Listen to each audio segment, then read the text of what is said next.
യേശു പിറന്നു, യേശുനാഥൻ പിറന്നു.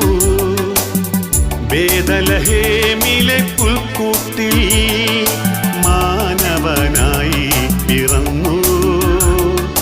അന്ന് ശാന്തരാവിൽ യേശു പിറന്നു, യേശുനാഥൻ പിറന്നു. ബേഥലഹേമിലെ പുൽക്കൂട്ടിൽ